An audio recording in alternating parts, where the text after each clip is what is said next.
بسم اللہ الرحمن الرحیم۔ السلام علیکم ناظرین، میں ہوں وسیم احمد اور آپ دیکھ رہے ہیں تازہ ترین خبروں پر تبصروں اور تجزیوں کا پروگرام زمانہ گواہ ہے۔ ناظرین، اس وقت مہنگائی عروج پر ہے اور پاکستان بدترین معاشی بحران میں مبتلا ہے۔ گزشتہ ایک سال سے IMF کی تمام فرمائشیں پوری کرنے کے باوجود قرضے کا حصول ممکن نہیں ہو رہا۔ نتیجتاً پاکستان ایک خوفناک معاشی صورتحال کی طرف بڑھ رہا ہے۔ دوسری طرف وزیر خزانہ صاحب کا یہ فرمان ہے کہ پاکستان ڈیفالٹ نہیں کرے گا اور ہم IMF سے قرضہ لیے بغیر گزشتہ ایک سال سے تمام ادائیگیاں پوری کر رہے ہیں اور کرتے رہیں گے، اور آئندہ بجٹ میں عام آدمی کو ریلیف دینے کی بھرپور کوشش بھی کریں گے۔ ناظرین، ہم آج کے پروگرام میں پاکستان کو درپیش معاشی مسائل کے فوری اور دیرپا حل کے ساتھ ساتھ آئندہ بجٹ کے لیے کچھ تجاویز اور ترجیحات پیش کرنے کی کوشش کریں گے۔ میرے ساتھ تشریف فرما ہیں تنظیم اسلامی کے ریسرچ اسکالر جناب رضا الحق صاحب، اور ان کے ساتھ تشریف رکھتے ہیں معروف ماہر معیشت جناب مصطفیٰ کمال پاشا صاحب، اور کراچی سے ٹیلی فون لائن پر ہمیں جوائن کریں گے جناب ڈاکٹر شاہد حسن صدیقی صاحب۔ آئیے گفتگو کا آغاز کرتے ہیں۔ مصطفیٰ کمال پاشا صاحب، یہ فرمائیے گا کہ پاکستان اس وقت بدترین معاشی بحران کا شکار ہے۔ آپ کے خیال میں پاکستانی معیشت کی اس تنزلی کا ذمہ دار کون ہے؟ وسیم صاحب، آپ نے بہت اہم سوال کیا ہے اور بہت مشکل سوال بھی ہے۔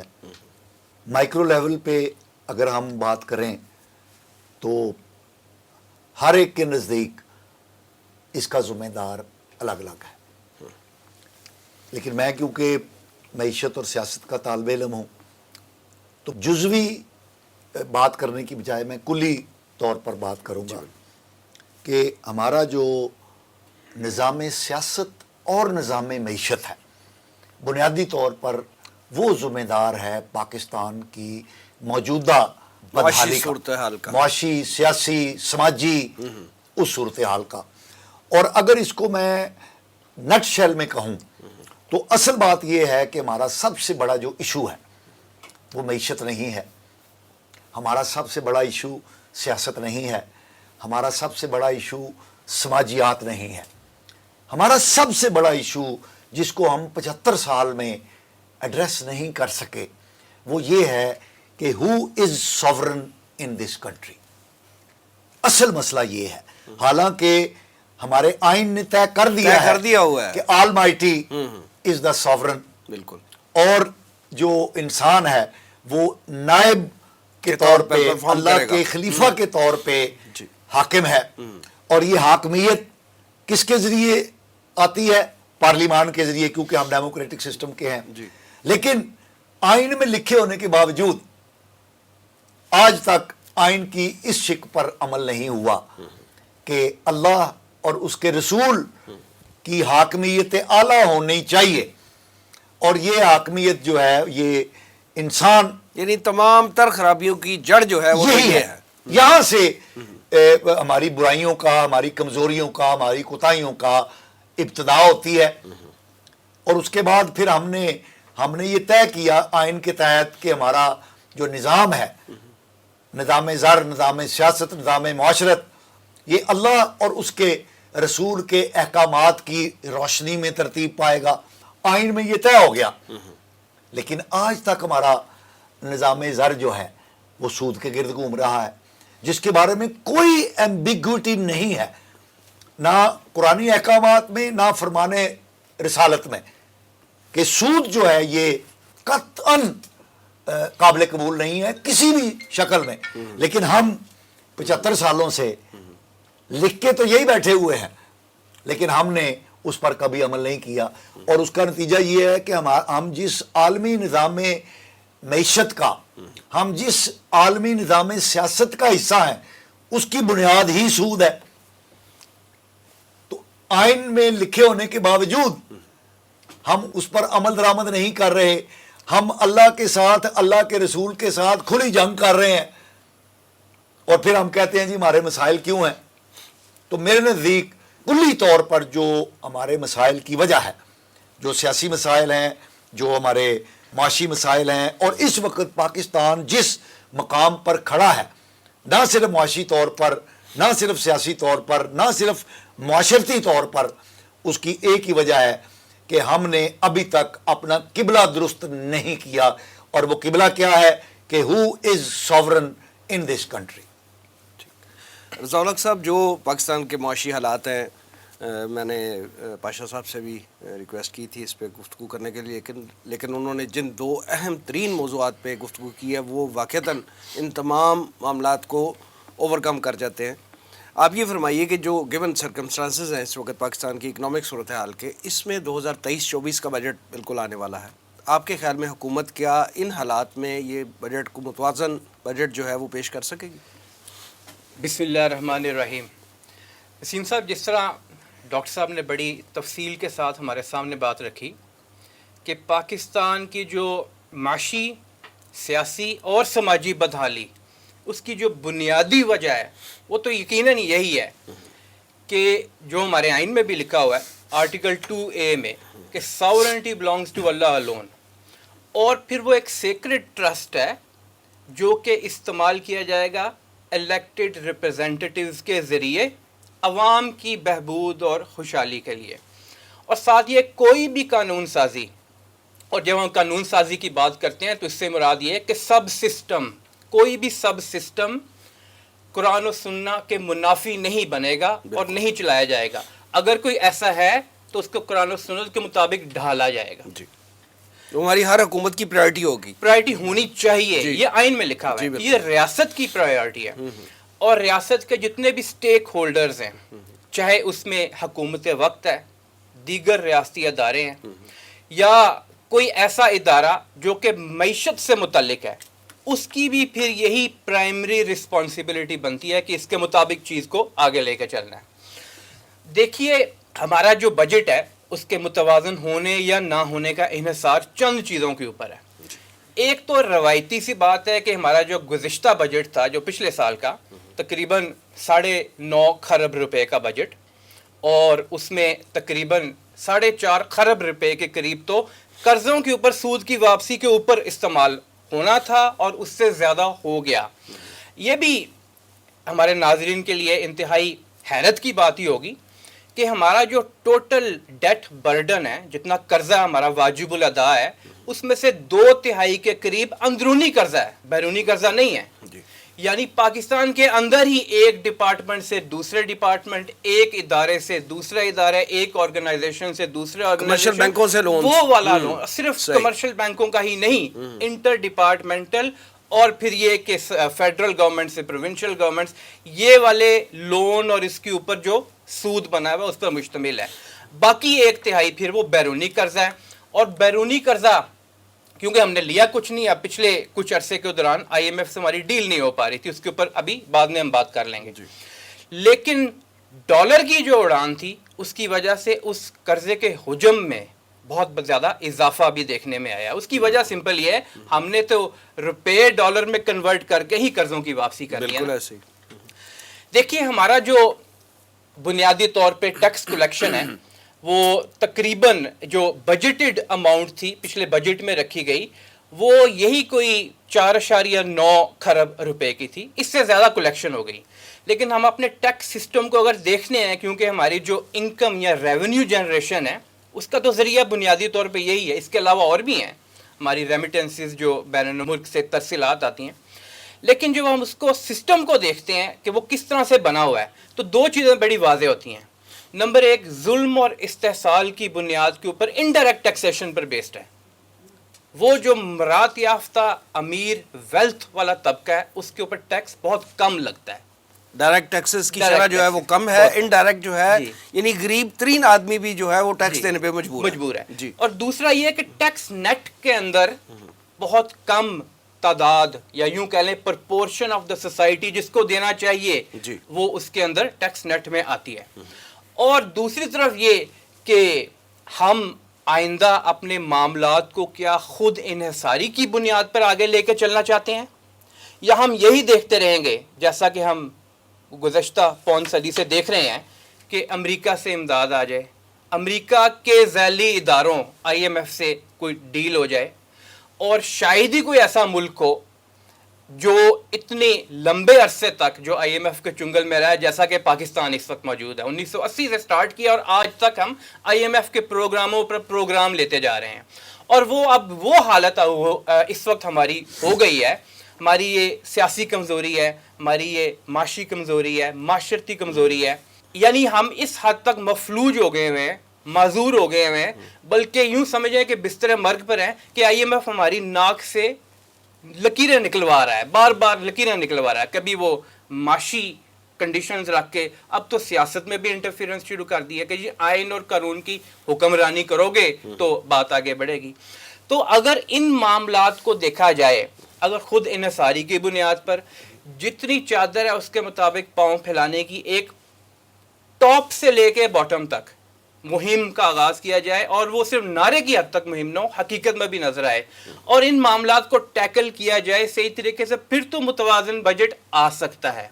لیکن اگر ایسا نہیں ہوگا تو پھر جیسے پچھلے بجٹ آتے رہے اور اس کے بعد پھر اگلا سپلیمنٹری بجٹ اور پھر ایک اور سپلیمنٹری بجٹ، انہی کی سلسلہ چلتا رہتا ہے، تو پھر ہمیں کوئی ایسی دکھائی نہیں دیتی صورتحال جس میں بہتری نظر آئے۔ رضا الحق صاحب، پاکستان کے معروف معیشت دان جو ہیں ڈاکٹر شاہد حسن صدیقی صاحب کراچی سے ہمارے ساتھ ٹیلی فون لائن پہ آئے۔ پاکستان کی اکانومی کی کیا صورتحال ہے، آئی ایم ایف سے لون کا مرحلہ جو ہے وہ کس سٹیج پہ ہے، اور آئندہ بجٹ کے لیے ان کی کیا تجاویز ہیں، آئیے اس موضوع پہ ان سے بھی بات کرتے ہیں۔ ڈاکٹر شاہد حسن صدیقی صاحب السلام علیکم۔ جناب وعلیکم السلام۔ ڈاکٹر صاحب یہ فرمائیے گا کہ آئی ایم ایف سے قرض کے معاہدے میں کافی تاخیر ہو چکی ہے، ہم کافی دیر سے کوشش کر رہے ہیں کہ ہمیں آئی ایم ایف کا جو ہے وہ لون مل جائے، لیکن بہت تاخیر ہو رہی ہے۔ آپ کے خیال میں اس تاخیر کی وجہ کیا ہے؟ بہت شکریہ آپ کا۔ میں سمجھتا ہوں اس میں ہماری تھوڑی بہت غلطیاں تو ہیں، مگر اس کی جو بنیادی وجہ ہے وہ ہے امریکہ کا معاندانہ رویہ پاکستان کے ساتھ، ٹھیک، کیونکہ آئی ایم ایف جو ہے وہ امریکی احکامات کے تابع ہے، ٹھیک، اور اب امریکہ کی جو ترجیحات ہیں خطے میں وہ بدل چکی ہیں۔ امریکہ اصل میں دہشت گردی کے خاتمے کے نام پر جو جنگ ہے وہ بیسیکلی دہشت گردی کی جنگ کے فروغ کے لیے تھی، لیکن اب اس جنگ میں پاکستان کی مدد کی ضرورت امریکہ کو کم ہو چکی ہے، اس لیے اس کا رویہ بدل گیا ہے۔ تو دراصل 9/11 کے بعد یہ پہلا مرحلہ تھا، اس کے بعد دوسرا مرحلہ آیا فرینڈس آف پاکستان کے ساتھ جو ہم نے ستمبر 2008 میں معاہدہ کیا پاکستان کو تباہی کی طرف لے جانے کا، اور اب 15 سال بعد اس سفر کا مزید نیا فیز آ رہا ہے، نیو گریڈ گیم۔ اس 15 سالہ سفر میں جو مقاصد تھے امریکہ کے وہ یہ تھے، نمبر 1 پاکستان میں دہشت گردی کو فروغ دینا اور پاکستان کو دہشت گرد ملک اور اسلام کو دہشت گرد مذہب قرار دینا، دوسرا پاکستان کو غیر مستحکم کرنا، تیسرا پاکستان کی معیشت کو تباہ و برباد کرنا، چوتھا پاکستان کے اداروں میں ٹکراؤ بڑھانا، اور حکومت اور قوم اور حکومت اور افواج پاکستان اور افواج پاکستان اور حکومت اور افواج پاکستان اور اداروں میں اعتماد کا سنگین بحران پیدا کرنا۔ یہ مقاصد بڑی حد تک حاصل ہوئے ہیں، مگر ایک اور جو خوفناک بات ہے وہ یہ ہے کہ جو استعماری طاقتوں کا امریکہ کی سوچ ہے نیو گریڈ گیم کے تحت، وہ یہ ہے کہ آگے چل کر آئی ایم ایف اور ایف اے ٹی ایف کی مدد سے اور پاکستان کی اشرافیہ کی مدد سے پاکستان کے خدا نخواستہ پاکستان کے جوہری پروگرام کو نقصان پہنچانا، خدا نخواستہ پاکستان کے جغرافیائی نقشے کو اس طرح بدلنا کہ ہماری سرحدیں چین، افغانستان اور ایران سے نہ ملیں، تاکہ پاکستان کی اہمیت ختم ہو جائے، اور پاکستان کے اسلامی تشخص کو نقصان پہنچانا۔ تو جو آج کل آپ دیکھ رہے ہیں پاکستان میں وہ اسی مقاصد کی طرف پیش قدمی ہو رہی ہے۔ اور اگر میں آپ کو یہ بھی اضافہ کروں کہ 9/11 کے بعد ہنری کیسنگر نے یہ کہا تھا، ممتاز امریکی دانشور ہے، کہ دہشت گردی کی جنگ کا جو فیصلہ کن مرحلہ ہوگا وہ اس وقت ہوگا جب افغانستان میں ہماری کاروائیاں ختم ہو رہی ہوں گی، اور اس جنگ کا محور جو ہے وہ افغانستان کے باہر ہوگا۔ یہ آپ کو نظر آ گیا۔ نوم چومسکی جو ایک بہت ہی ممتاز دانشور ہے اور سچ بولتے ہیں، اپنے شاید عمر بھی ان کی زیادہ ہو گئی ہے، 100 سال کی 90+ ہیں، انہوں نے یہ کہا تھا کہ امریکہ نے پاکستان کی اشرافیہ کو خریدا ہوا ہے، اور میں سمجھتا ہوں کہ پاکستان کی اشرافیہ کو خریدنے کا جو تیزی ہمیں نظر آئی ہے، جو کچھ ہم کر رہے ہیں پچھلے 2-3 سال سے، اس میں یہ واضح ہو گیا ہے کہ یہ جو ہے یہ اشرافیہ بڑی حد تک جو ہے بک چکی ہے، اور یہ مقاصد حاصل ہو رہے ہیں۔ یعنی ایک ملکی اشرافیہ ہے اور ایک بیرونی اشرافیہ ہے، اب یہ ان دونوں کا تعاون جو ہے وہ ان مقاصد کے حصول کے لیے بدقسمتی سے ہو رہا ہے۔ اور اسی لیے آپ نے دیکھا کہ ڈیفالٹ کے نعرے لگائے گئے کہ جی پاکستان ڈیفالٹ ہو گیا. حکومت نے بھی کہا اور جو ہے وہ سابق صدر نے بھی کہا اور عمران خان نے بھی کہا, زرداری نے بھی کہا, لیکن میں اکیلا شور کر رہا تھا کہ پاکستان 2023 میں ڈیفالٹ نہیں کرے گا. اور آج بھی میں کہہ رہا ہوں کہ پاکستان کب ڈیفالٹ کرے گا؟ جب اس وقت کی حکومت یہ فیصلہ کر لے گی کہ ہمیں ڈیفالٹ کرنا ہے, ورنہ ہم ڈیفالٹ نہیں کریں گے. لیکن ہم نے معیشت کو تباہ کر کے, روپے کی قدر کو گرا کے, مہنگائی میں تیزی سے اضافہ کر کے جو ہے ان مقاصد کے جو ہیں نیو گریڈ گیم کے اس میں ہم نے تقویت پہنچائی ہے. اور پاکستان کی اشرافیہ نے اقتدار کے لیے اور دولت کے لیے اس میں مکمل طور سے تعاون کیا ہے, بدقسمتی سے. ٹھیک ہے ڈاکٹر صاحب, یہ فرمائیے گا کہ پاکستان کے موجودہ معاشی مسائل کو خاص طور پہ مد نظر رکھتے ہوئے کہ حکومت آئندہ بجٹ میں کیا اقدامات اٹھائے کہ مہنگائی میں پسی ہوئی عوام کو واقعتاً کوئی حقیقی ریلیف مل سکے؟ محترم, گزارش یہ ہے کہ حکومت کو یہ پتہ ہے کہ اگلے مالی سال میں جو ہماری معیشت کی شرح نمو ہے بہت سست رہے گی. افراط زر یعنی مہنگائی خطے کے ملکوں سے 4 گنا تک رہے گا. اور یہ بجٹ ہم IMF کی شرائط کے مطابق بنا رہے ہیں اور جو طاقتور طبقے ہیں ان کو بھی مراد دینی ہے. اس لیے یہ سمجھنا کہ عوام کو اس میں کوئی ریلیف ملے گا, میرے خیال سے یہ بات شاید صحیح نہ ہو. تقریر میں ایسا نظر آئے گا کہ کچھ پھول پتیاں ہوں گی جس میں وہ عوام کو ریلیف دینے کی بات ہوگی, لیکن اس ریلیف دینے کے ساتھ ہی دوسرے ہاتھ سے قریب کروڑوں عوام سے ان کی دوسری جیب سے اس سے کئی گنا زیادہ نکال لیا جائے گا. لیکن میں تو یہ سمجھتا ہوں کہ اگر حکومت دینا چاہے امارات اور سیاسی جو ہے ول ہو, جو کہ نہیں ہے, تو اور کچھ نہیں کریں تو اگر جو ہے وہ صرف ٹیکس کی چوری روک لیں تو بھی اس سے کوئی 4,000 ارب روپیہ ہمیں مل سکتا ہے. صرف ٹیکس کی چوری روک کے ٹیکس ریون روک لیں تو جو ہے عوام کو منتقل کریں. اسی طرح سے کابینہ میں جو ہے اس وقت 85-86 آدمی بیٹھے ہیں, اس کو کم کریں اور شانہ اخراجات میں کوئی 1,500 ارب روپے کی کمی ممکن ہے وہ کریں. تو بغیر طاقتور طبقوں سے ٹیکس لیے, جو کہ ان کی ہمت نہیں ہے, پھر بھی کچھ نہ کچھ ترجیح دیا جا سکتا ہے مراد. لیکن مجھے خود بدقسمتی سے نظر نہیں آ رہا کہ ایسا کچھ ہوگا. اچھا ڈاکٹر صاحب, یہ بھی فرما دیجئے کہ آپ کی نظر میں موجودہ معاشی صورتحال کے دوران جو اس وقت پریویل کر رہی ہے کافی عرصے سے پاکستان میں, بیلنس بجٹ, آپ کے خیال میں جو بیلنس بجٹ ہو اس کی چیدہ ترجیحات کیا ہونی چاہیے؟ ایسا بات یہ ہے کہ اس وقت مسئلہ بجٹ کی ترجیحات کا ہے ہی نہیں میرے خیال سے. اس وقت مسئلہ پاکستان کے لیے جو ہے بجٹ کا, تو میں نے آپ کو بتا دیا کہ یہ بیلنس بجٹ نہیں ہوگا اور یہ IMF کی شرائط کے مطابق ہوگا. طاقتور طبقوں کو مراد دیں گے, تو میں کسی خوش فہمی میں نہیں ہوں. لیکن جو وارننگ میں دینا چاہتا ہوں وہ یہ ہے کہ اس وقت مسئلہ جو ہے وہ یہ ہے کہ یا تو بجٹ سے پہلے, انتخابات سے پہلے, جو الیکشن کی بات ہم کر رہے ہیں, ہم پاکستان میں جو اصلاحات کرنی ہے معیشت کے شعبے میں, اس کو اصلاحات تو نہ کریں مگر کم سے کم اس کو قانونی شکل دے دیں, اور وہ قانون اتنا واضح ہو کہ الیکشن کے بعد جو بھی حکومت آئے وہ اس پر عمل کرنے کی پابند ہو. اور یا تو یہ آپ کر لیں, اصلاحات کو قانونی شکل دیں. ایک اور راستہ ہے, اور وہ راستہ ہے کہ پوری قوم تیار ہو جائے کہ اس کو خودکشی کرنی ہے. بالکل واضح کر رہا ہوں کیونکہ جو گھیرا پاکستان کے گرد ڈالا جا چکا ہے گردن پہ, وہ ہم نے خود اس کو جو ہے نا تنگ کیا ہے. تو میں تو یہ سمجھتا ہوں گا کہ سب سے پہلی چیز کوئی اس میں 7,000 ارب روپیہ حکومت کو مل سکتے ہیں, وہ ہوگا کہ جو ہمارا اسلام کا نظام عدل ہے, ٹیکسوں کے نظام کو آپ اس کے مطابق بنا دیں. اس میں کوئی بڑی بات نہیں کر رہا میں تو یہ کہہ رہا ہوں کہ جس کی آمدنی زیادہ ہے اس سے ٹیکس لے لیں, جس کی آمدنی کم ہے اس سے نہ ٹیکس لیں. اور GST جو عوام کے اوپر ہوتا ہے جس کو 18% ہے اس کو آپ 7% پر لے آئیے. پیٹرولیم لیوی جو 50 روپے ہفتہ ہے اس کو آپ 0 کر دیجئے, تو پھر بھی آپ کو اتنی آمدنی مل جائے گی کہ آپ غریب کو مراد دے سکیں. یہ بنیادی چیز ہے اور یہ تینوں بڑی پارٹیوں کے, اگر ان کو آپ بڑی پارٹی کہتے ہیں, ان کے منشور میں شامل ہے اور پاکستان کے آئین میں بھی لکھا ہوا ہے.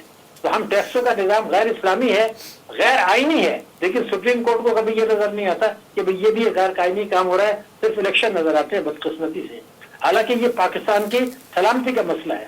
دوسرا یہ کہ شانہ اخراجات میں 1,500 ارب روپے کی کمی کریں. انکم ٹیکس آرڈیننس 111(4) ہے جس کے تحت ہم نے جو لوٹی ہوئی دولت ہے, رشوت کی, بھتے کی, اسمگلنگ کی, اس کو قومی خزانے میں 1 روپیہ جمع کرائے بغیر ہم اس کو باہر منتقل کر سکتے ہیں اور اس کو سفید کر سکتے ہیں. اس قانون کو منسوخ کرنا پڑے گا. تبادلے کے شعبے میں اصلاحات کرنی پڑیں گی اور تعلیم اور صحت کا بجٹ جو ہے وہ کم سے کم دگنا کرنا ہوگا. صحیح اور فرمایا. یہ قانونی اصلاحات کی میں بات کر رہا ہوں. اور آخری شرط جو ہوگی وہ یہ ہوگی کہ اللہ تعالیٰ نے جو زکوٰۃ کا نظام دیا تھا وہ بنیادی طور پر رزق کا ذریعہ تھا, بالکل. اور جو ہمارا اسلام کا معاشی نظام تھا وہ عدل پر تھا. تو میں نے چونکہ مغرب میں بہت قیام کیا ہے تو میرے ماہرین جو مغرب کے ہیں ان سے بہت وہ چیزیں ڈسکس ہوتی تھیں. تو دو باتوں پر وہ مجھ سے متفق تھے. ایک یہ تھا کہ دنیا میں اس کے بے روزگاری یا غربت کی کمی کے لیے زکوٰۃ سے بڑا اچھا مؤثر نظام کوئی موجود نہیں ہے. یہ مغربی ماہرین بھی مان رہے ہیں. نفع نقصان میں شرکت کا جو اسلامی طریقہ ہے بینکاری کا, اس سے بہتر نظام موجود نہیں ہے. لیکن بدقسمتی سے وہ دونوں کسی بھی اسلامی ملک میں نہیں ہیں. مگر ایک چیز میں توجہ دلانا چاہتا ہوں جو اس بجٹ میں بھی ہو سکتی ہے, وہ آپ یہ کریں کہ جو بے نظیر انکم سپورٹ پروگرام ہے وہ کئی سو ارب روپے کا, اس سے آپ لوگوں کو بھکاری بنا رہے ہیں.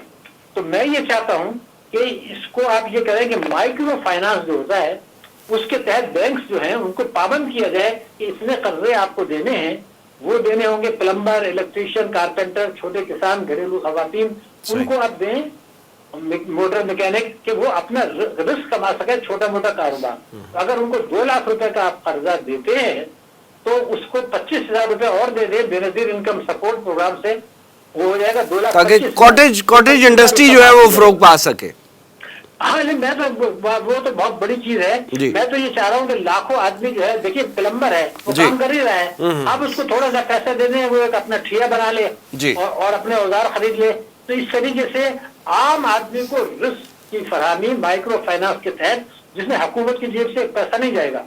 دوسرا یہ کہ زکوٰۃ کا آپ اگر دیکھیں نا, زکوٰۃ کو تو اس لیے لایا گیا تھا کہ وہ رزق کی فراہمی کا ذریعہ بنے. تو ہمیں اس میں اب یہ کرنا چاہیے کہ اسلامی بینکوں کو یہ کہا جائے کہ انہی لوگوں کو جو ہے وہ آپ سرمایہ فراہم کریں. مثال کے طور پر آپ کے ساتھ 5 لوگ ہیں جو 15-20 آدمی ہیں, آپ کا ایک گروپ ہے, آپ ساتھ واک کرتے ہیں. قانون یہ بنا دیا جائے کہ اگر آپ 15 آدمی اپنے اکٹھے کر لیتے ہیں زکوٰۃ کی رقم اپنے اور اپنے دوستوں سے, تو پھر آپ اسٹیٹ بینک کو یہ کہیں کہ جناب ہم یہ چاہتے ہیں کہ آپ بینکوں کے ذریعے, اسلامی بینکوں کے ذریعے لوگوں کو سرمایہ فراہم کریں. اسی طریقے سے پلمبر کو, الیکٹریشین کو, کارپینٹر کو, اور اس میں 25% جو ہے وہ ہم زکوٰۃ کی رقم دیں گے, اس سے ان کا کاروبار چلے اور اس پیسے کو آپ ان کی ملکیت بنا دیں, جو اسلامی طریقہ ہے. تو آپ زکوٰۃ کے نظام کو بھی میں چاہتا ہوں مائکرو فائنانس سے منسلک کریں اور بے نظیر انکم سپورٹ پروگرام سے کریں, سودی بینکس. اس طریقے سے آپ دنیا کو یہ دکھا سکیں گے کہ غربت کیسے کم ہوتی ہے, بے روزگاری کیسے کم ہوتی ہے. مگر بدقسمتی سے ہماری اشرافیہ کی معیشت ہے اور بیرونی اشرافیہ کی معیشت ہے, اس میں ہم اپنے آپ کو, اپنے جوہری پروگرام کو تباہ کرنے کے در پہ ہے. اور بار بار یہ کوشش ہو رہی ہے کہ ہمارا جغرافی جو نقشہ ہے خدا نخواستہ بدل دیا جائے. یہ باتیں جو میں نے آپ کو بتائی اس کی صرف ایک مثال دے دوں کہ اگر 100 روپے کی GDP ہوتی ہے تو بھارت $21 ایکسپورٹ کرتا ہے 100 میں 21%. ہم صرف 9 کرتے ہیں, $9 یعنی 9%. لیکن جو برآمدات آتے ہیں, ریمیٹنسز آتی ہیں جن کو میں جعلی بھی ہوتی ہیں, بھارت میں 100 GDP پر 2.8 یعنی 3% سے کم آتی ہے ریمیٹنس, ہماری 9% آتی ہیں. تو یعنی ریمیٹنسز ہماری 3 گنا زیادہ اور ایکسپورٹ ہماری 1/3. یہ ہے کہ پانی میں تھوڑا سا دودھ ڈالنا. یہ چیز بند کریں, برآمدات کی طرف جائیں, رزق فراہمی کی طرف جائیں, عادلانہ نظام لائیں, جو سب کچھ ہو سکتا ہے. بدقسمتی سے ہم نے عوام کو ایجوکیٹ نہیں کیا, اور ہمارا جو الیکٹرانک میڈیا ہے اور پرنٹ میڈیا ہے وہ دن بھر یہ بتاتا رہتا ہے کہ جی وہ عدالت میں پیشگی کے گئے تو انہوں نے 2 قدم آگے بڑھا لیے, کل عدالت میں یہ ہوا. ارے بھائی آپ قوم کی بات کریں, پاکستان کی بات کریں. یہ سیاستدان تو اپنا کھیل کر رہے ہیں, اس میں ہم کو قوم کو اس طرح پھنسانے کی کیا ضرورت ہے. تو پورا جو ہے ایک گٹھ جوڑ ہو گیا ہے, جس میں گٹھ جوڑ میں سمجھتا ہوں کہ پاکستان کی پارلیمنٹ شامل ہے, پاکستان کی صوبائی اسمبلیاں شامل ہیں, پاکستان کی سول اور ملٹری بیوروکریسی شامل ہے, پاکستان کی عدالتیں شامل ہیں, اور اس کے بعد آپ کے جو ہے وہ دانشور شامل ہیں, پرنٹ اور الیکٹرانک میڈیا شامل ہے. اور اس طریقے سے وہ لوگ جو معاشرے پر اثر انداز ہوتے ہیں, ان سب کا ایک کردار ہے کہ گٹھ جوڑ کر کے طاقتور طبقوں کو مراد دے کر پاکستان کو خدا نخواستہ کمزور کر رہے ہیں. اس جوش کو توڑنا ہوگا, اس گٹھ جوڑ کو توڑنا ہوگا. اس کا وہی طریقہ ہے جو ہمیں اسلام نے سکھایا ہے. بدقسمتی سے جس کی طرف ہم نہیں جا رہے, اور اس خوف کو ایک ازدحام پاکستان کی طرف بڑھ رہا ہے.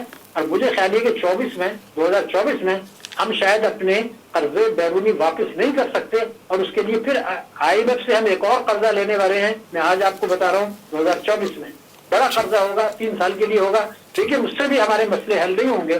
تو پھر امریکہ بیچ میں آئے گا کہ ہمارے یہ مقاصد ہیں, ہم یہ چاہتے ہیں کہ آپ یہ کریں, اور خدا نہ خواستہ ہم لوگ تیار ہو جائیں گے. اللہ یہ خیر مسئلہ کرے. ہے. جی آپ کی تجاویز کا بہت بہت شکریہ.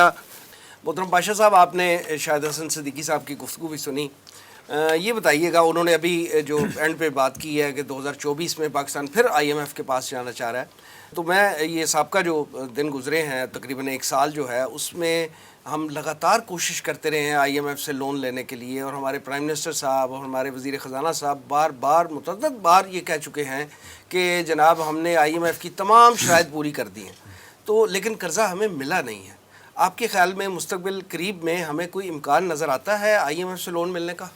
اچھا دیکھیں, حکومت پاکستان نے IMF کی وہ شرائط بھی پوری کر دی ہیں جو کہ ہم پوری کرنے کی استعداد نہیں رکھتے تھے. مثلاً ویلیو آف منی کو جس قدر گرا دیا گیا ہے, یہ ایک ایسی چیز ہے جس کے نتیجے کے اندر آؤٹ آف پرپورشن ہم نے اس کو گرا دیا ہے, اور اس کا نتیجہ یہ ہے کہ اس وقت جو اوسطاً مہنگائی کی شرح ہے وہ 48%. یہ بھی فرما دیجیے, کیا یہ IMF کی ڈیمانڈ تھی؟ جی, اس کے مطابق ہی ہوا ہے. اچھا. اصل بات یہ ہے کہ IMF نے جو ہم پہ شرائط عائد کی, ان کے نتیجے کے اندر جو ایک سپائرل ایکشن ہوا, یعنی انہوں نے کہا کہ ٹیکس بڑھائیے, انہوں نے کہا کہ یہ جو سبسڈیز آپ دے رہے ہیں ان کو ریورس کر لیجئے, ویلیو آف منی کو گھٹا دیجئے, اوور ویلیوڈ ہے آپ کی کرنسی جو ہے.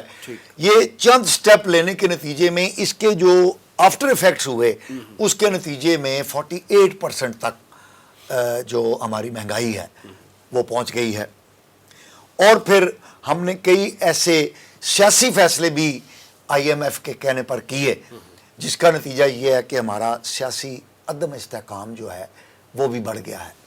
اب تمام شرائط جائز اور ناجائز پوری کرنے کے باوجود آخری شرط جو IMF نے لگائی ہے وہ لگا دی ہے کہ ہم تو آپ کو مانتے ہی نہیں ہیں کہ آپ نمائندہ حکومت ہیں, تو ہم تو قرض دیں گے جو نمائندہ حکومت ہوگی, جس پر یعنی جو نئی حکومت آئے گی, یعنی یہ ایک جس کو ہماری حکومت نے کہا ہے کہ یہ ہمارے سیاسی معاملات میں مداخلت ہے.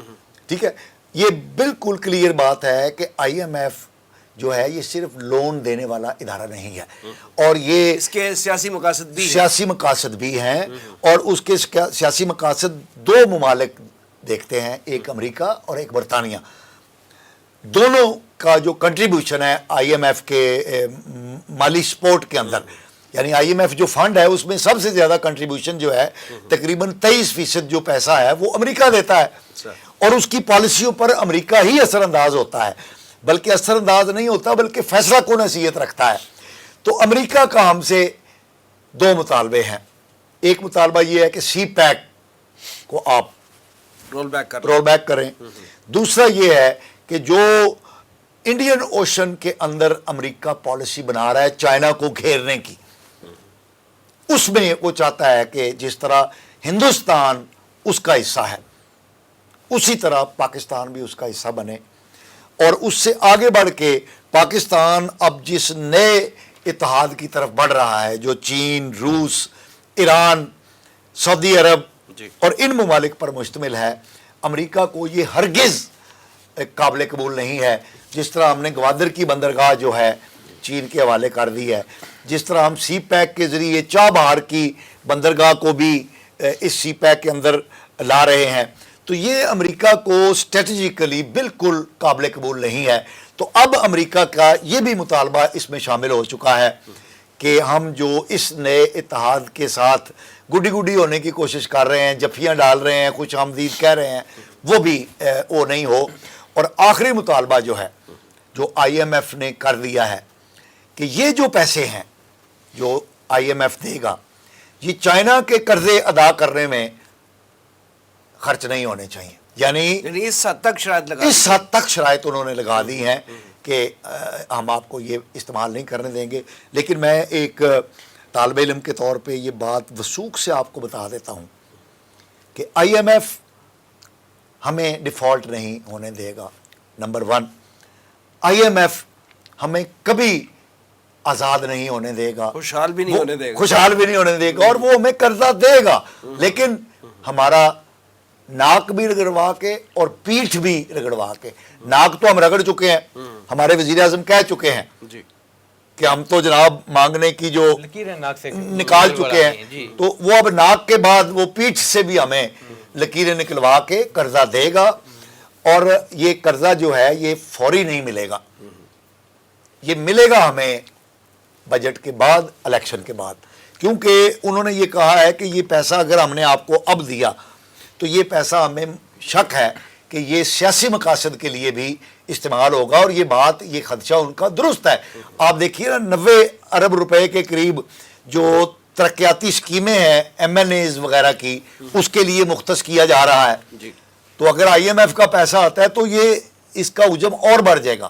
ایک میں چیز یہاں پر جو ڈاکٹر صاحب نے کہی ہے, بڑی خوبصورت بات کہی ہے کہ یہ بے نظیر انکم سپورٹ پروگرام کو ایڈ کیا جائے, مائکرو فائنانسنگ کو ادھر لایا جائے, اور یہ جو زکوٰۃ ہے اس کو بجائے بھکاری بنانے کی بجائے ہم لوگوں کو اپنے پاؤں پر کھڑا ہونے کا ذریعہ بنائیں. انہوں نے بڑی خوبصورت بات کہی.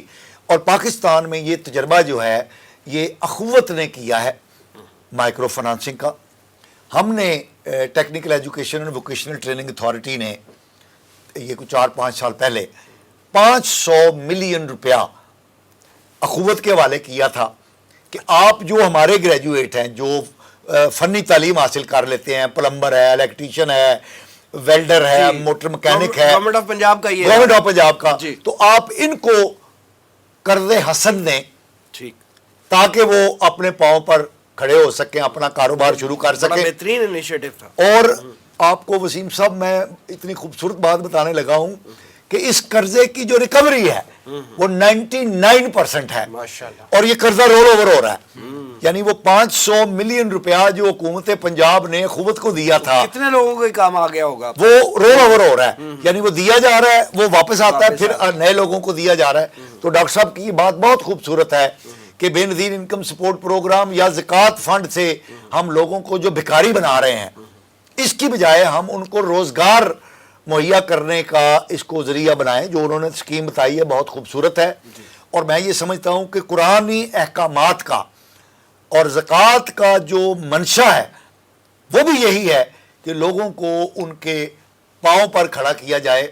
اور ہم نے تاریخ میں پڑھا ہے کہ حضرت عمر فاروق کے دور میں مکہ اور مدینہ کے اندر یہ صورتحال ہو گئی تھی کہ زکوٰۃ لینے والا کوئی نہیں تھا, ہر بندہ زکوٰۃ دینے والا ہو چکا تھا. تو ہمارا نظام زکوٰۃ کا جو مطمع نظر ہے وہ بھی یہی ہے کہ ہم لوگوں کو معاشی طور پر خود کفالت کی طرف لے کر جائیں. لیکن وسیم صاحب, جب تک ہم اس بین الاقوامی مغربی سودی نظام, جمہوری نظام کا حصہ ہیں, اس وقت تک ہم آئین کو جتنا مرضی اسلامی بنا لیں, آئین کو جتنا مرضی مسلمان بنا لیں, سودی نظام سے ہم جان نہیں چھڑا سکتے. اور جب تک سودی نظام سے ہم جان نہیں چھڑائیں گے, ہم عوام کو, پاکستان کے 24 کروڑ عوام کو استحصالی گروہوں سے, مراعات یافتہ طبقات سے ہم آزادی نہیں دلا سکتے. صحیح فرما رہے ہیں آپ. ذوالق صاحب, جیسے ابھی محترم پاشا صاحب نے بھی ذکر کیا کہ جو ایک نیا گروپ دنیا میں اس وقت جو ہے مرج ہو رہا ہے, چائنا کا, رشیا کا, ایران کا اور سعودی عرب کا, ایک پاکستان کا ٹرینڈ بھی ایک طرح سے اس طرف بڑھ رہا ہے. لیکن ہم دیکھتے ہیں کہ حکومت پاکستان چاہے کوئی بھی ہو, وہ ان ممالک سے معاہدات کرنے میں تھوڑی سی سلو ہے ایز کمپیئر ٹو امریکہ اور دیگر مغربی ممالک. ان کے ساتھ ہم بڑی سرعت کے ساتھ, بڑی سپیڈ کے ساتھ اپنے معاہدے, اپنے معاملات جو ہے وہ چلا لیتے ہیں. ادھر ہم ذرا سلو ڈاؤن ہے. آپ کے خیال میں اس کی کیا وجہ ہے, اور یہ کیا پاکستان کے وسیع تر مفاد میں ہوگا ایسا کرنا؟ وسیم صاحب, آپ کے سوال کا جو آخری حصہ ہے پہلے اس پہ تھوڑا سا کلام کر لوں آپ کی اجازت سے. جی جی. یقیناً پاکستان کے مفاد میں یہ نہیں ہے. ٹھیک. اور ہمارے جتنے مقتدر طبقات ہیں ان میں حکومت بھی ہے, دیگر سٹیک ہولڈرز بھی ہیں, وہ اس بات کو اچھی طرح جانتے ہیں. دیکھیے, یہ جو امریکہ اور امریکہ کا گروہ اور دوسری طرف جو ابھرتا ہوا گروہ ہے, خیر اب تو وہ چین اس پوزیشن میں آ گیا ہوا ہے کہ باقاعدہ امریکہ کا حریف ہے. جی ایسے کسی دور میں تو ابھرتا ہوا چین کہتے تھے, اب وہ ابھر چکا ہے مکمل, اور وہ اپنی صف بندی کر رہا ہے. تو اگر اس چیز کو آپ ایک طرف عوام کی سطح پہ عوام کا سینٹیمنٹ دیکھیں، دوسری طرف وہ جو کہ طاقت کے کوریڈورز میں موجود ہیں، چاہے وہ سول بیوروکریسی ہو، سول حکمران ہو، چاہے وہ ہماری ملٹری اسٹیبلشمنٹ ہو، ان دونوں میں 180 ڈگریز کا فرق نظر آتا ہے سوچ کے اندر، ان کا جس طریقہ کار سے وہ دیکھتے ہیں ان کو. عوام جو ہے وہ جانتے ہیں ہماری پون صدی کی تاریخ کہ امریکہ نے ہر دور میں ہر قدم پہ ہمیں دھوکہ بھی دیا، ہمیں غلام بھی بنائے رکھا، اور آج تک اسی کوشش میں مصروف ہے. اور بلا استثناء تمام ہماری جو حکومتیں ہیں، چاہے وہ سول ہوں، چاہے وہ مارشل لائی حکومتیں ہوں، وہ ساری کی ساری اس امریکہ کی غلامی کی وجہ سے پاکستان کو نقصان پہنچاتی رہی ہیں، چاہے وہ انٹینشنلی ہو، چاہے وہ شعوری طور پہ ہو، چاہے وہ ان انٹینشنلی یا غیر شعوری طور پہ ہو. اب وہ جو ہسٹری کا ایک بیگیج ہوتا ہے نا، ہسٹری کا ایک بیگیج جو ہے وہ اپنی بڑا اثر رکھتا ہے. اس کا اثر جو ہمارے حکمران طبقہ ہے اس کے ذہنوں میں بھی ہوتا ہے کہ ہمارے امریکہ کے ساتھ درینہ تعلقات رہے ہیں ماضی میں، یہ ہمارے ذرا ابھی نسبتاً نئے تعلقات ہیں، اس کو ہم کیسے چھوڑیں گے. اچھا، دوسری بات یہ کہ ان کے جو مفادات ہیں، ہمارے جو مقتدر طبقات ہیں، ان سب کے بھی، چاہے وہ ان کے فزیکل یا فائنینشیل ایسٹس کی صورت میں ہوں، چاہے وہ ان کی اگلی نسلوں کی صورت میں ہوں، وہ بھی امریکہ کے ساتھ اور مغرب کے ساتھ ایک طرح سے اس چیز کا تعلق ہوتا ہے. اور پھر یہ کہ جب ہم بارہا بین الاقوامی مالیاتی اداروں کی طرف دیکھتے ہیں اور ہم آلٹرنیٹ اسٹریٹجیز کو بھول جاتے ہیں، تو وہ ادارے انہی مغربی ممالک کی پالیسی کو ٹو کر رہے ہوتے ہیں، اور ان کا ہڈن ایجنڈا ہوتا ہے. اور وہ جو ہڈن ایجنڈے کی بات ہے وہ محترم مصطفیٰ کمال پاشا صاحب بھی اور شاہد حسن صدیقی صاحب بھی بڑی ڈیٹیل میں ایکسپلین کر چکے ہیں، میں اس کی ڈیٹیل میں نہیں جاتا. دیکھیے، یہ جو روس، چین، ایران، سعودی عرب اور یہ سارا جو معاملہ آگے چل رہا ہے، ایک تو ابھی پچھلے دنوں وال اسٹریٹ جرنل کی ایک سٹوری آئی ہوئی تھی کہ چائنا جو ہے، یہ سب کے علم میں ہے، ناظرین کے بھی علم میں ہوگا کہ چائنا جو ہے وہ متبادل کرنسی، ڈالر سے ہٹ کے متبادل کرنسی جو ہے اب ٹریڈ اور انٹرنیشنل ایگریمنٹس کے لیے اس کی طرف جا رہا ہے، چل رہا ہے. بہت سارے اس کی جو ایگریمنٹس ہیں مختلف ممالک کے ساتھ، وہ جو ان کی اپنی لوکل کرنسی اس میں ہو بھی رہے ہیں. وال اسٹریٹ جرنل کی سٹوری یہ تھی کہ تقریباً 800 بلین ڈالر کے جو معاہدات ہیں وہ چائنا چھوٹے چھوٹے معاہدات مختلف ممالک کے ساتھ کر چکا ہوا ہے، اور وہ جو معاہدات ہیں وہ لوکل کرنسی کے اندر. اب یہ برکس جو ہے اور پھر ایس سی او کے فورم کے اوپر بھی یہ بات سامنے آ رہی ہے. تو 19 ممالک نے اپنا انٹرسٹ شو کر دیا ہوا ہے کہ وہ متبادل کرنسی کی طرف جانا چاہتے ہیں. البتہ پاکستان ابھی شامل نہیں. ہم دعا کرتے ہیں کہ پاکستان بھی ڈالر سے جان کسی نہ کسی طرح چھڑائے. سی پیک کی بات ہوئی، چین کے ساتھ پاکستان کا جو بنیادی معاہدہ ہے وہ تو سی پیک ہی ہے، اسی کی بنیاد کے اوپر ہمارے زیادہ تر پروجیکٹس کا انحصار ہے، اور وہی ہمارا جو ایک معاشی تعلق ہے. ہم چاہیں گے کہ پاکستان اپنی ایکسپورٹ بھی چائنا کی طرف بڑھائے زیادہ مستقبل میں، لیکن امریکہ کو یہ کھلتا ہے، مغرب کو یہ کھلتا ہے، اور وہ ہر صورت میں روڈ بلاکس پیدا کرنے کی کوشش کرے گا، IMF کے ذریعے بھی. ایران کے ساتھ 2014 میں ہمارا گیس پائپ لائن کا ایک منصوبہ ہوا تھا، 10 سال گزرنے کو ہیں. اس معاہدے میں ایک شک موجود ہے کہ اگر 10 سال تک پاکستان اس کو آنر نہیں کرتا یا کوئی بھی پارٹی آنر نہیں کرتی تو 18 بلین ڈالر فائن پینلٹی پڑ سکتی ہے، فائن پڑ سکتا ہے. اگرچہ ممکن ہے، یہ اس کی یعنی کہ شواہد یہی ہیں کہ شاید ایران پرسو نہ کرے اس چیز کو، لیکن اگر وہ ایسا معاملہ ہوتا ہے خدا نخواستہ تو ریکارڈ ایک سے بہت بڑا ٹیکہ ہوگا جو پاکستان کو لگے گا. 3 گنا بڑا ٹیکہ، 3 گنا بڑا ٹیکہ ہوگا. پھر یہ کہ روس کے ساتھ تیل، گیس، دفاع اور ٹیکنالوجی کے منصوبے جو ہیں، ہمارے جو اسٹیٹ منسٹر فار پیٹرولیم ہے مصدق ملک صاحب، بڑی حیران کن انہوں نے بات کی پچھلے دنوں کہ روسی تیل کا معاہدہ ہو رہا ہے، وہ آ بھی رہا ہے، لیکن یہ ایکسپیکٹ نہ کریں کہ وہ سستا ہوگا. بھائی کیوں سستا نہیں ہوگا؟ پوری دنیا میں وہ سستا روس بیچ رہا ہے، پوری دنیا اس کو لے کے اپنی تیل کی قیمتوں کو کنٹرول کر رہی ہے. جیسا کہ ہم نے دیکھا کہ مغربی ممالک بہت سارے اس وقت جو ان کو معاشی مشکلات کا سامنا ہے. رشیا سے تیل لینے کا تو مقصد ہی یہ تھا کہ سستا ہوگا، جی اور عوام کو ہم ریلیف دے سکیں. 25% سستا مل رہا ہے. اچھا. لیکن ڈاکٹر صاحب نے کہا کہ یہ جو سستا ملے گا یہ پاس آن نہیں ہو پائے گا جی، پبلک. اچھا. ہمیں مل 25% لیس پرائز پہ ہے. دیکھیں یعنی ملے گا گورنمنٹ تو کو کم ہی سستا پے ہی کرنا پڑے گا. ملنا تو سستا ہی ہے. مقصد یہ ہے کہ وہ کیوں سستا لیں گے ہم؟ سستا اسی لیے لے رہے ہیں نا کہ اس کا ریلیف عوام کو دیں. جی. سستا اس لیے تو نہیں لے رہے کہ وہ باقی انڈائریکٹ ٹیکسز کی طرح وہ بھی عوام کے اوپر برڈن source of ڈال income کے بنا لیں ہم سورس اس کو. آف انکم گورنمنٹ بنا لے. تو بہرحال یہ ساری باتیں کرنے کا مقصد یہ ہے کہ ملکی مفاد کے تحت پالیسی اس وقت بنتی ہے جب سنسیئر لوگ ہوں صحیح. اور ان کے نزدیک ملکی پالیسی بھی اہم ہو. بالکل صحیح. اگر اپنے ذاتی مفادات ہیں یا باہر کوئی بینک بیلنسز ہیں یا مستقبل کی جنریشنز بھی باہر ہیں ان کی، تو پھر تو یہ امید نہیں لگائی جا سکتی. البتہ ہماری دعا یہ ہے کہ جو بھی پاکستان کے مفاد میں بات ہو. دیکھیے قرآن پاک کی جو سورۃ طٰہٰ ہے آیت نمبر 124 میں اللہ تعالیٰ فرماتا ہے کہ جو اللہ اور اس کے رسول سے اگر کوئی قوم کی بات کریں وہ بغاوت کرتی ہے نا تو معیشتاً زنکا اس کے اوپر ہلاکت میں ڈلنے والی اور تباہ کن معیشت مسلط کر دی جاتی ہے. جو کہ ہم پہ مسلط ہو چکی ہے. ایک طرف سود اور اس کا فیصلہ، یعنی کہ اس کے اوپر ذرا برابر بھی عمل درآمد نہیں ہوا. 400 سے زیادہ دن گزر چکے ہیں ہمیں اس کے اوپر. دوسری طرف یہ کہ جو سٹے اور جوئے اور اس کے اوپر مشتمل ہمارا باقی جو معاشی نظام ہے وہ اپنی جگہ پہ چل رہا ہے.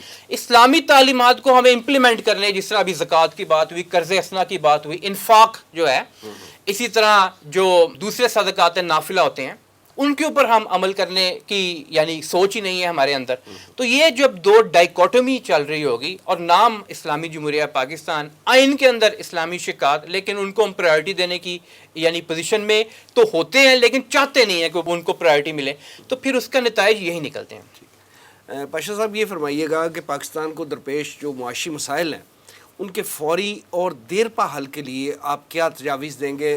ٹائم چونکہ کم ہے تو بلٹ پوائنٹس کی صورت میں فرما دیجیے. میں 1 منٹ میں آپ کو بتا دیتا ہوں کہ پاکستان کے امیجیٹ حل کے لیے جو بھی تجاویز ہمارے ماہرین اور دانشور دے رہے ہیں ان کو میں نے اسٹڈی کیا ہے، وہ ساری ہومیوپیتھک ہیں.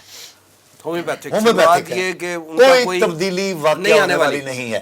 یہ بالکل ایسے ہی ہے کہ جیسے کنویں کے اندر ایک کتا گر چکا ہے اور جتنی تجاویز دی جا رہی ہیں وہ یہ ہے کہ پانی کے بوکے نکالتے جاؤ تو وہ پاک ہو جائے گا. کبھی پاک نہیں ہوگا جب تک ہم اس کتے کو نہیں نکالیں گے. پاکستان کی معیشت ہو، پاکستان کی سیاست ہو، پاکستان کی معاشرت ہو، یہ تمام ہومیوپیتھک نسخے ہیں. اس کے لیے میں یہ سمجھتا ہوں کہ میں نے جو دینی علوم کا مطالعہ بھی کیا ہے اور ماڈرن سسٹم کو بھی دیکھا ہے، میرے نزدیک تو یہ ہے کہ ہم اللہ اور اللہ کے رسول کے نظام کے اتنے جو اللہ کی سنت ہے، اور یہ اللہ کی سنت جو ہے یہ تمام ادیان پر غالب ہے، چاہے وہ کفر کا نظام ہو. ہم اس مقام پر پہنچ چکے ہیں جہاں پر اس کی اصلاح نہ فوری طور پر ممکن ہے نہ لانگ ٹرم میں ممکن ہے. اس کے لیے مجھے لگتا ہے کہ جو قدرت کے انتقام کا کوڑا ہے اور پھر ہم اس طرح لوگوں کے درمیان وقت کو عدل بدل کر دیتے ہیں، مجھے یہ لگ رہا ہے کہ ہم اس آخری منزل کی طرف جا چکے ہیں جہاں مکمل تباہی ہمارا مقدر بننے والی ہے، اور اس کے بعد اسی تباہی سے پھر کوئی نئی روشنی جو ہے پھوٹے گی، نئی نسل آئے گی، نئے لوگ آئیں گے جو یہاں پر یہ مقدر ہو چکا ہے کہ اس خطے کے ذریعے اللہ رب العزت جو ہے وہ آخری جو وقت آنا ہے الملحمات العظمیٰ اس کے یہاں سے ابتدا ہوگی اور یہاں پر نظام اسلام نافذ ہوگا، اور یہی لوگ، یہی خطہ جو ہے وہ ٹارچ بیرر بنے گا پوری دنیا میں غلبہ اسلام کے لیے. رضا اکثر پروگرام کے آخر میں یہ فرمائیے گا کہ تنظیم اسلامی کی ترجیحات کیا ہیں پاکستان کے معاشی نظام میں بہتری لانے کے لیے؟ عظیم صاحب، ڈاکٹر صاحب نے بڑی خوبصورتی کے ساتھ ساری باتوں کو سم اپ کیا. دیکھیے تنظیم اسلامی کا معیشت کے حوالے سے جو نقطہ نظر ہے وہ وہی ہے جو قرآن و سنت کے اندر بیان کیا گیا. جی بالکل. اور سسٹم جو ہے اجتماعی زندگی کا، دیکھیے اسلام جو ہے وہ مکمل ضابطہ حیات ہے. ان الدین عند اللہ الاسلام، اسلام کے علاوہ کوئی دین نہیں اللہ کے سامنے. یا ایھا الذین آمنوا ادخلوا فی السلم کافہ، اے ایمان والو پورے کے پورے اللہ کے دین میں داخل ہو جاؤ. اب وہ دین جو ہے وہ بنیادی طور پہ دو بڑے گوشوں پر مشتمل ہے. ایک ہوتا ہے ہمارا انفرادی زندگی کا گوشہ, کچھ عقائد ہیں, کچھ عبادات ہیں, کچھ رسومات ہیں. لیکن ایک پھر پورا اسٹیٹ کا اجتماعی زندگی جس کے اندر ریاست کی سطح پہ معاملات کو دیکھا جاتا ہے, اس میں سیاسی, معاشی, معاشرتی تینوں نظام موجود ہیں. پیرافرنیلیا میں اور بھی نظام ہوتے ہیں, اس میں آپ کا نظام تعلیم بھی ہے, نظام عدل تو بہرحال ہر جگہ موجود ہے, اور عدل اجتماعی, عدل تو کیچ ورڈ ہے اسلام کا. تو بنیادی طور پہ اگر دیکھیں معیشت کے حوالے سے, نمبر ایک سودی نظام ہر صورت میں اس کا خاتمہ لازم ہے, اللہ اور اس کے رسول سے یہ جنگ ہے. نمبر دو, سٹا, جوا اور اس طرح کے جتنے دوسرے معاملات پر مبنی نظام کے اندر چیزیں ہیں ان سب کا خاتمہ کرنا. اسٹاک مارکیٹ کو بھی اسلامائز کیا جائے, بینکنگ کے نظام کو بھی اسلامائز کیا جائے. مکمل طور پہ, جزوی طور پہ یہ کام نہیں چل سکے گا. نمبر تین, ارتکاز دولت کے جتنے بھی اس وقت ذرائع ہیں یوں کہہ لیں, اور جو بھی طریقے اس وقت استعمال میں لائے جا رہے ہیں ان سب کا خاتمہ کرنا. نمبر چار, کرپشن کو اسلام میں اور ہمارے بعض فقہاء نے مال یتیم کے اندر خیانت کرنے سے مماثلت دی ہے. تو کرپشن کا ہر صورت میں خاتمہ کرنا اور اس پہ سخت سے سخت اور کڑی سے کڑی سزا دینا. سرمایہ داری اور جاگیرداری کے نظام کا خاتمہ, اور سرمایہ کاری کو یقیناً فروغ دیا جائے. اس میں بیرونی بھی ہو سکتی ہے, اندرونی بھی, دونوں سطحوں کے اوپر. اور اس کے علاوہ جو بھی چیزیں قرآن و حدیث اور فقہ کی بنیاد کے اوپر جو ہماری 1400 سال سے موجود ہے, حرام جو چیزیں ہیں ان کو ختم کرنا, مونوپلائز نہ ہونے دینا کسی چیز کو. ارتکاز دولت کے حوالے سے بھی یہی بات آتی ہے. پھر یہ کہ کچھ پازیٹیو چیزیں بھی امپلیمنٹ کرنے کی ضرورت ہے, جن میں نمبر ایک زکوٰۃ کا نظام مکمل طور پہ, پھر اسی طرح زکوٰۃ اور عشر, یہ دونوں کا نظام جب ہم بات کرتے ہیں. اسی طرح صدقات نافلہ جن سے کہتے ہیں, انفاق کے اوپر جو مبنی ہے, اس کو فروغ دیا اس کو فروغ دیا جائے, اور قرض حسنہ کے طور پہ, اور اس میں جتنے فلاحی اور رفاہی ادارے ہیں وہ بھی انوالو ہوں, سب کو آن بورڈ لیا, گورنمنٹ بھی اس میں یقیناً. اور ریاست کی جو بنیادی ذمہ داری ہوتی ہے, ریاست کی بنیادی ذمہ داری غذا, رہائش, صحت, تعلیم, یہ ہر صورت میں ہر شہری کو بہم پہنچانا ہر سچویشن کے اندر. اور پھر یہ کہ باقی چیزوں کے اوپر تو بات ہوئی, اور جب اپنی اکانومی کو ہم ان لائنز کے اوپر بنائیں گے, جیسا کہ فیڈرل شریعت کورٹ کا جو اپریل 2022 کا فیصلہ ہے اس میں بھی تذکرہ ہے کہ سود کو تو ختم کیا جائے, لیکن 5 سال کے دوران یعنی 2027 کے دسمبر تک معیشت کو بھی اسلامی اصولوں کے مطابق استوار کیا جائے.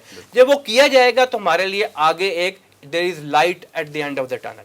بالکل ٹھیک ہے. رضا الحق صاحب اور جناب مصطفیٰ کمال پاشا صاحب پروگرام میں تشریف آوری کا بہت شکریہ. ناظرین, یہ تھا آج کا پروگرام. آج کے لیے اتنا ہی. ہمارے تمام سوشل میڈیا پیجز پر اس پروگرام کا فیڈ بیک ضرور دیجیے گا. آپ ہمیں ای میل بھی کر سکتے ہیں, ہمارا ایڈریس ہے media@tanzeem.org. اگلے پروگرام تک کے لیے وسیم احمد کو اجازت دیجیے. اللہ نگہبان.